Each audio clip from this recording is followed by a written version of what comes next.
Shamarka fuunee kabajamtoota fi hordoftoota keenya kun qophii barnoota YouTube irratti waan addaa tokko qabannee isinii dhiyaannee jira. Innis viidiyoon nuti YouTube irratti gadhiifnu sababa maaliif nama nu daawwatu dhabee viyuun keenya gadi bu'aa akkasuma immoo wachaaworiin keenya akkamitti ol ka'uu dhabee xiqqaataa deema. Akkasuma immoo sabiskiraabiin nuti viidiyoo irrattis hojjanneen ittiin argan akkamitti xiqqaataa rakkina kanaaf YouTube'n dhiyoo torbaan kana keessa karaa eejensii chaanaalota isaatiin viidiyoo tokko hojjetee gadhiisee jira. Egaa waan afaan Ingiliffaatiin hojjetame kana ammoo anis afaan Oromootti isinii jijjiiree isinii dhiyeessa waan ta'eef hanga xumuratti na hordofaa isiniin jira. Egaa chaanaalonni xixiqqaa yuutuubii banatanii irraa fayyadamuudhaaf yeroo eegalan wantoonni shan kun isaan qunnamuudhaan yuutuubii irraa akka abdii kutan isaan taasisaa jira. Egaa wantoota kanneen yoo sirriitti beekanii irratti hojjetan YouTube'n isaanii sirriitti guddataa fi sabiskiraabiin illee akkasuma immoo karaa viyuutiinis baay'ee argachuu danda'anii kan jedhu wachaaworiin jalaa isin xiqqaatu kan jedhu qabxiilee sadiin kana akkaataa nuti itti himnee guddisuu dandeenyuun lafa nu ka'ee jira. Kanaaf immoo qabxiileen akka inni kaase shan rakkoodha jedha. Yuutuuboota chaanaalota xixiqqoon akka hin guddanne wantoonni taasisan qabxii ijoo shanantu jira jechuudha.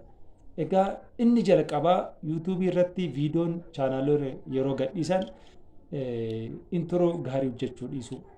Egaa akka yuutuubiin jedhutti sekendii tokko hanga sekendii 10 viidiyoon jiru sun namoota hawwataa ta'uu dhabuun namoonni viidiyoo daqiiqaa 10 akka isaan daqiiqaa 2 ilaalanii scroll down yookiin up godhan taasisa. Yeroo kana immoo average view ratioon kee baay'ee xiqqaata jechuudha. Persentii 100 keessaa 20 ta'a jechuudha. Daqiiqaa 8 yoo ilaalan inni daqiiqaa 10 hojjete sun daqiiqaa 2 qofa yoo ilaalan rikoomendii isin godhu jechuudha viidiyoon kan kee. Kanaafuu introo jabaa hojjechuu dhabuun rakkina kanaan nu saaxila waan ta'eef introo gaarii qalbii namaa hawwachuu danda'u hojjechuu qabna jechuudha YouTube irratti. Inni lammaffaan immoo rakkina ijoodha. Qabiyyee hunda galeessa irratti hojjechuudha. Asiin waan oduu, asii waan entertain nama godhu, asiin ammoo waan taphaa, achiin wantoota baacootaan wantoota garaagaraa gadhiifnee YouTube irratti chaanaaluma tokko irratti yoo kan hojjennu taate daawwattoota dhabaa deemnaa. Daawwattoonni waan nuti hojjennu sana qabiyyee tokko yoo hin daawwanne qabiyyee garaagaraatiin daawwachuun isaan nuffisiisa. Kanaaf immoo YouTube'nis rikoomendii nu godhu jechuudha. Rakkinni ijoon lammaffaa isa kana. Inni sadaffaa fi inni ijoon ammoo akka salphaatti kan nuti ilaallu taatilii hojjennu. Taatilii yeroo viidiyoo upload goonu iddoo diiteel jettu irratti taatilii hojjennu diskiripshinii nuti barreessinu jechuudha. Iddoo kanatti taagiin nuti irra goonus wantoota sadii kana wal qabsiifnee ilaaluu qabna. Taatiliin keenya diskiripshinii isaanii wal qabachuu qaba. Karaa ifaa fi gabaabaa ta'uu qaba. Viidiyoo keenya kan daawwatamuuf deemu sanittis karaa ifa ta'een akeekuu qaba. Lammaffaa immoo diskiripshiniin keenya karaa viidiyoo sana ibsuu danda'uun barreeffamuu qaba jechuudha. Jechoota dheeraa fayyadamnee barreessuu dandeenya iddoo diskiripshiniitti. Taagiin nuti hojjennu ammoo kan koomeedii hojjennee kaanee gubbaa irratti niwusiidhaan taagii yoo goone rakkisaadha jechuudha. Taagii yeroo goonu kanneen viyuu guddoo qabanitti akka nu ga'uuf iddoon nuti taag goonu sun baay'ee murteessaadha. Jechuun nuti taagii irratti barreessuunis baay'ee murteessaa. Kanaafuu isa kana irratti xiyyeeffannee hojjechuu qabnaa jedha YouTube'n. Kanaafuu gizee taag goonu yeroo taatilii barreessuun yeroo diskiripshinii barreessu wal simsisuu akkaataa qabnuuni kan viidiyoon kun rikoomendii nu godhu. Inni arfaffaan ammoo taambineelidha. Akkuma beektan taambineeliin idduma diskiripshinii sana jalarraan jira.